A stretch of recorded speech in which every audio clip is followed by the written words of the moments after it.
가장 내려놓기 어려운 생각이 결국엔 우리에게 가장 해로울 수 있다.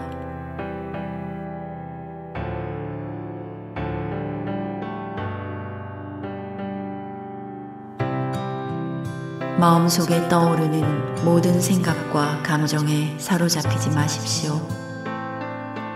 당신의 생각을 놓아주십시오. 그때 불안과 걱정도 함께 떠날 것입니다.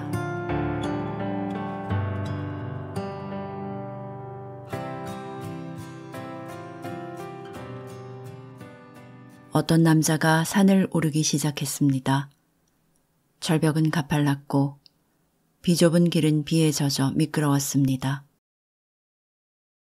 길을 더듬어 가던 남자는 길 한가운데 박힌 돌을 미처 보지 못하고 밟아버렸습니다. 순식간에 남자는 절벽 쪽으로 굴렀습니다. 그 순간 어떻게든 살아야겠다는 생각에 필사적으로 두 팔을 허우적거리다가 절벽 바위 틈에서 수평으로 자란 작은 나무를 가까스로 붙잡았습니다. 남자는 나무를 꽉 잡고 버텼습니다. 시간이 꽤 흘렀습니다. 남자의 두 팔에서 천천히 힘이 빠져나가기 시작했습니다. 밀려오는 공포로 발 아래 펼쳐진 낭떠러지를 차마 내려다볼 수도 없었습니다. 마침내 남자는 더 버티기 어렵다는 걸 깨달았습니다.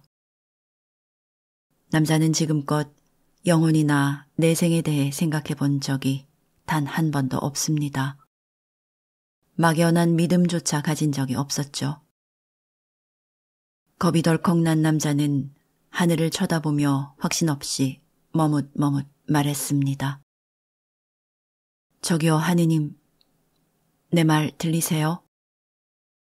당신이 진짜로 존재한다면 나를 좀 도와줄 수 있나요? 잠시 뒤 하느님의 음성이 들려왔습니다.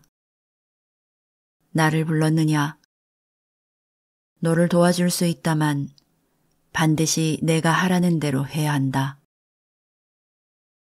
남자가 말했습니다. 뭐든 말씀만 하세요.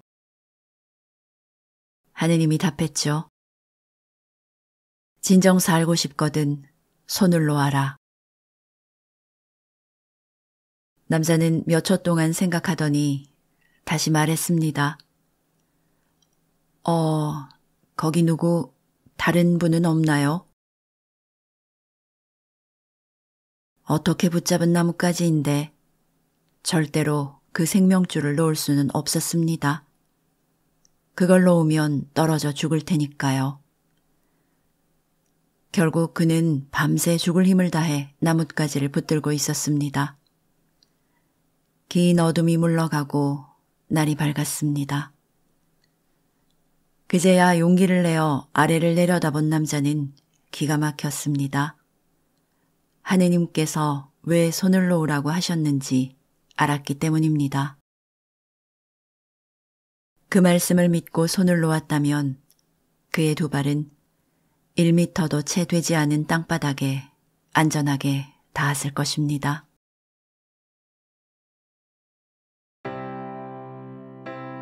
올해 1월에 세상을 떠난 스웨덴의 수행자 비온 나티코 린데블라드는 그의 책 내가 틀릴 수도 있습니다 에서 이 남자의 이야기를 들려주었습니다. 그리고는 이렇게 말합니다. 저는 이 남자에게서 저 자신을 봅니다. 저 역시 확신에 사로잡혀 있을 때는 딱 저렇게 행동하거든요. 절대 이 생각을 내려놓을 수 없어. 왜냐하면 그게 옳으니까. 누구나 이러한 논리에 빠지곤 합니다. 우울하고 무기력할 때는 더욱 특정 신념에 지나치게 집착하게 됩니다.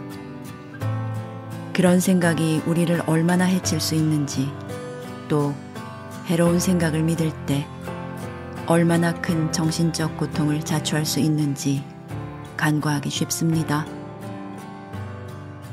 그런 사실을 책에서 읽었던 기억이 떠올라도 다음 순간 우리는 고개를 젓죠. 그래, 뭐 그럴듯하게 들리네. 하지만 이 생각은 절대로 내려놓지 않을 거야. 이게 사실이니까. 이게 옳으니까. 그 순간 이미 좁아져 버린 자신의 관점에선 그게 사실입니다. 하지만 그 확신이 우리에게 어떤 영향을 끼치고 있습니까? 내려놓기는 어쩌면 제가 배운 가장 중요한 가르침일 겁니다. 내려놓기의 지혜는 참으로 심오합니다. 내려놓을 수 있을 때 얻는 것은 끝이 없죠. 우리를 쓸모없는 존재라고 느끼게 하고 외로움과 두려움을 부르는 생각들은 내려놓는 순간 힘을 잃습니다.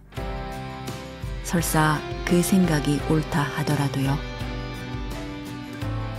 물론 말은 쉽고 실천은 어렵습니다. 하지만 가장 내려놓기 어려운 생각이 결국엔 우리에게 가장 해로울 수 있다는 사실을 깊이 들여다보길 바랍니다.